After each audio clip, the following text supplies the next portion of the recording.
Now, that's a screen grab.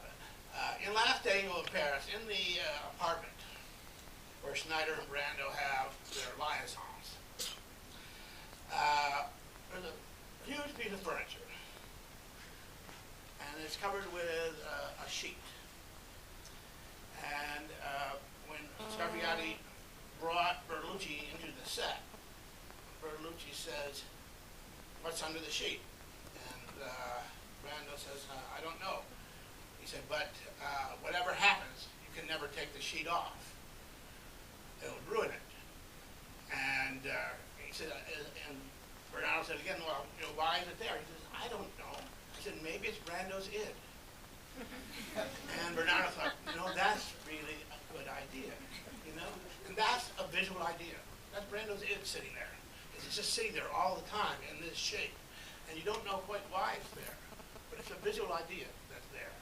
Similarly, in Conformist, as you will see, there's one scene where Ferdinand goes to visit this military man, and he has walnuts all over. Walnuts all over the table, walnuts on little shelves. And finally I asked Aldo, what's with the walnuts in Conformista? And he said, "I don't know." He said, I just thought that they looked right. And again, that is a kind of visual thinking that is very hard to explain with the literal mind, And if it works, it works. But no one, not even Scarfiotti or Vittorio or Bernardo, could tell you what those walnuts meant. They didn't know. How did that manifest itself in my case in Gigolo?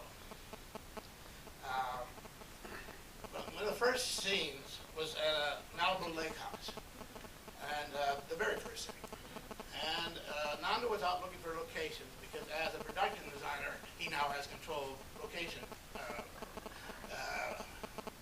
looking for locations. And he'd come back in the office and I'd say, "Have you found the beach house yet?" He said, "No, I can't find it." I said, "Look, just go up Malibu. There's a dozen houses like that." "No, I can't find it."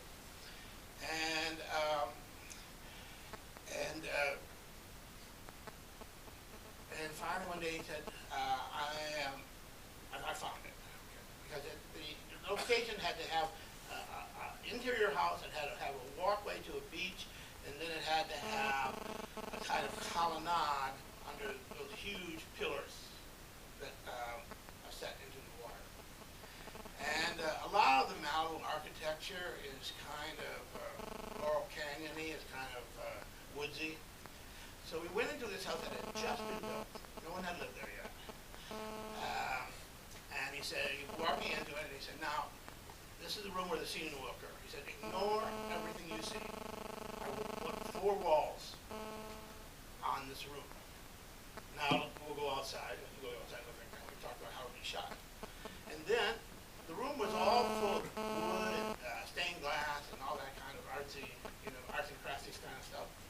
When we came to shoot it, it was 4 white walls and some carefully picked sculpture. And the reason he couldn't find that house for so long is every house he went into, he said, "I want to put walls up and cover everything you have. I just want to use your home as a soundstage." And people in Malibu are not the people who need that kind of money. And so here's the point. Why is Conformist so radically important in the history of production design? It is the first film shot entirely on location in which all the locations are treated as sets. There's not a set in this movie, and there's not a set in Last Tango. But he goes to a location and acts upon it as if it were something he built. So virtually none of these rooms that you are going to see actually look like that. A huge room with one piece of furniture in it, or just because the walls are a certain color doesn't mean they were probably painted that color, and these objects were put in there. And so it created this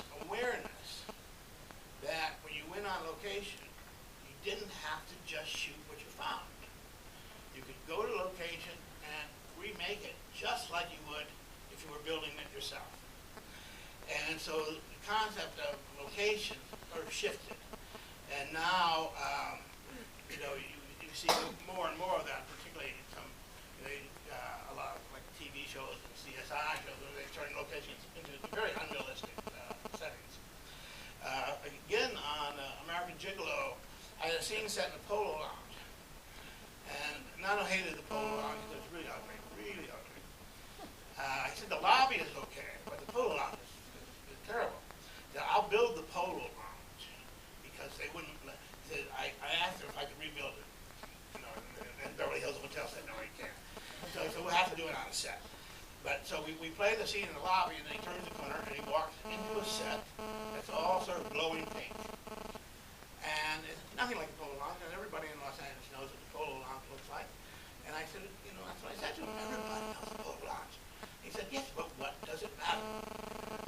And, you know, so at some point, visual logic even transforms practical logic. The influence of Scarfiotti went on besides myself. I remember being around Michael Mann at that time, and Michael had tried to hire him for Thief, and Nando had something else to do. He had tried to hire, they were both Thief and Gigolo and Cat People were produced by Jerry Bruckheimer. And then Michael started Miami Vice, and he really wanted to hire Nando for that. Nando didn't want to do TV. But everything he wanted from Nando, he put in Miami Vice. So that philosophy, that kind of attitude toward color, you know, came via Conformist and into Miami Vice. And once it hit Miami Vice, it spread like a virus.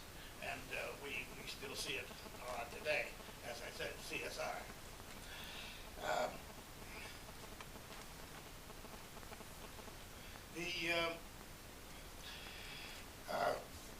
Scarfiotti did reunite with Bertolucci. He was going to do Sheltering Sky.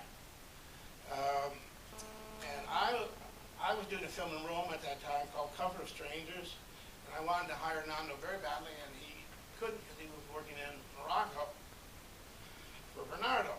And he was very happy to be back with Bernardo and Vittorio. And then, all of a sudden, he came back to town. He had developed hepatitis. And he said to me, I couldn't risk it anymore.